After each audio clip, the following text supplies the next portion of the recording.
House of David, Season 2, Episode 4. Wow. Wow. This episode is probably my favorite episode of the series so far. Just aside from David showing up and fighting Goliath in episodes 7 and 8. But this episode was so emotionally heavy. They did so many subtle things that I could honestly write a book about. First of all, I just can't think of a better actor to play David than Michael Iskander. His performance in this episode, I had tears in my eyes. His performance in this episode was just so beautiful. The scene that I really loved after they answer the threat on the village that the Philistines are ransacking, David encounters a loss in battle. He loses a dozen men. At first, I didn't like that scene because I was like, that's not in the Bible. And I'm not even one of those that's not in the Bible people. I like the creative license that a lot of these biblical shows take because I feel like they're just very plausible. But I didn't really like this one at first because I was like, the Bible clearly states that David was wise in all of his ways from the time he killed Goliath, and that he was approved in the eyes of all the people. So I was like, this is just another reason for people to treat him like an outcast, and another reason for people to doubt him and not believe in him. And I just had to kind of like set that aside and realize that that's just the theme of like House of David as a show, that David, born in sin and shaped in iniquity, they took that and portrayed that as his mother was an outcast to the people of Israel, and therefore his family became outcasts. So I get that, and I've accepted all the little slights against him up to this point of just being overlooked, because in the Bible, I mean, he is overlooked. Samuel comes and says, I want to see all your sons Jesse, and they just leave David out like he's an afterthought. So I get it, it's plausible, but this battle just really bothered me. So then I just had to think about it from a cinematic perspective. And the thing about it is, David is not a Mary Sue. He's not perfect. He can't do everything right. And he hasn't done everything right. His choices in season 1 led to painful outcomes. His mother's death, Eliab getting hurt. He's just kind of seen as a screw up. And he is continually, not only just a screw up, he's seen as a curse. I get that that's kind of the theme that they go with, because people have already just so easily, for the most part, discarded the magnitude of the fact that David slayed Goliath. It's not just that a shepherd boy from Judah did this, it's that anyone did this, because they sat up there on that battlefield for days and no one challenged Goliath. The sight of Goliath sent Saul into a tizzy. So I'm just so frustrated with the people forgetting how big of a blessing it is, how amazing it is that God gave them this victory in general, let alone through David. But I mean, that's just how we are in life. God blesses us in one area, and then a new challenge pops up and we're just like, oh my God, how's he gonna do it? So I get that, I totally get it. But I didn't really like the direction of David losing those men until I honed in on the reason why he charged into that fight. He saw that the villagers were in danger.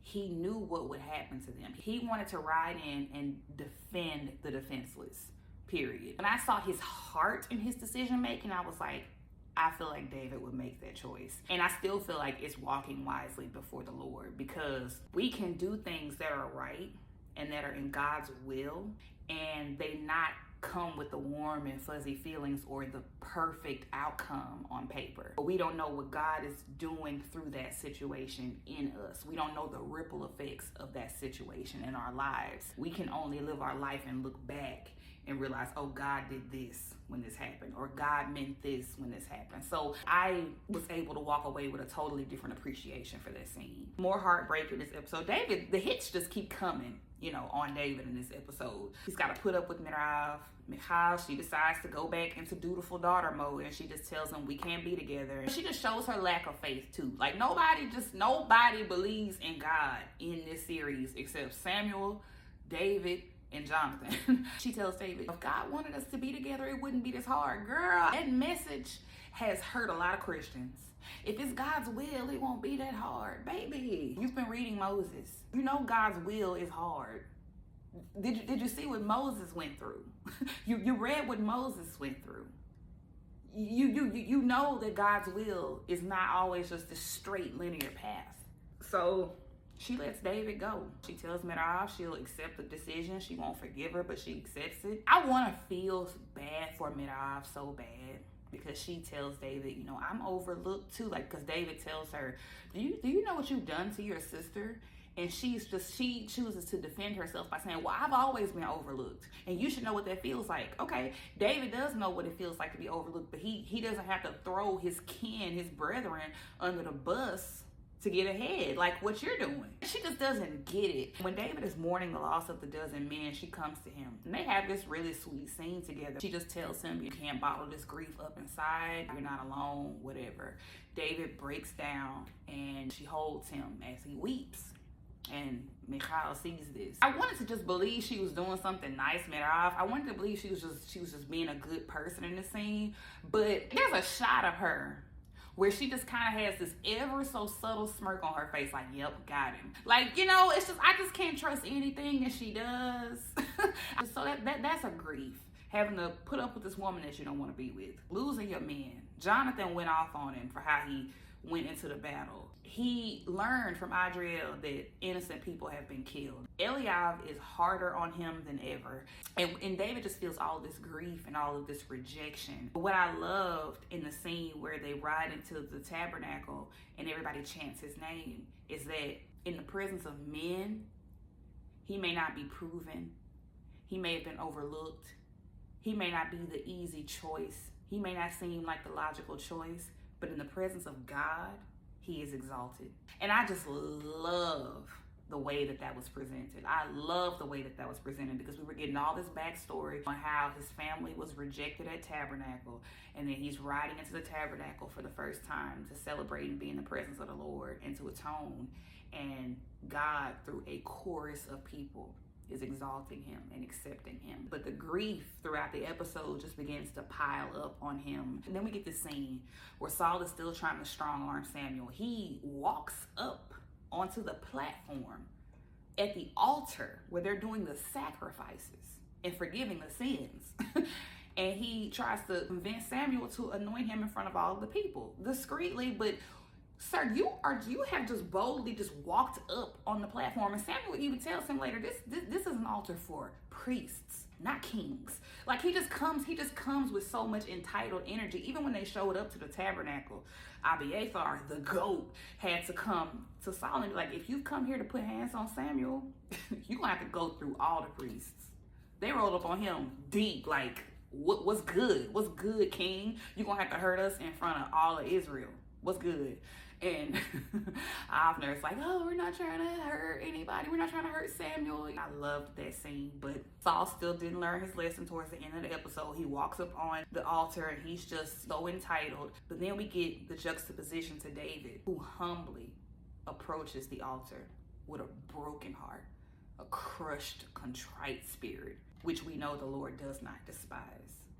And he lays down the gauntlets of the fallen soldiers, and he falls on his knees, and he sings this beautiful song that he sings throughout the episode. He sings this beautiful song, and it's these just raw, beautiful, crystal clear, strong vocals from Michael Iskander, and I was blown away. He has sang multiple times throughout this series, and I haven't even given him his props yet for the beautiful song in episode 2 that truly sounded angelic. It truly sounded like a soul being led to heaven by flights of angels. It was just absolutely beautiful.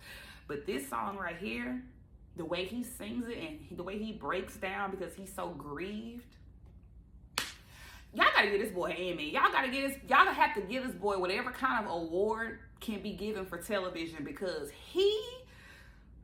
the fact that this is his first TV role, the fact that this is his first like filmed role,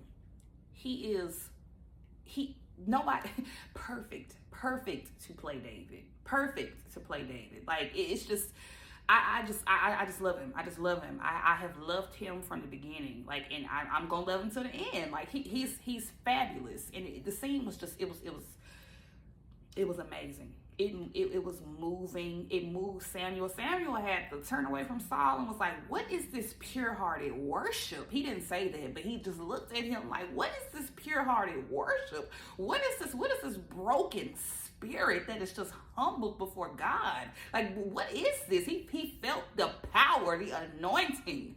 And God was in the house, baby. God was in the house. It was a beautiful scene.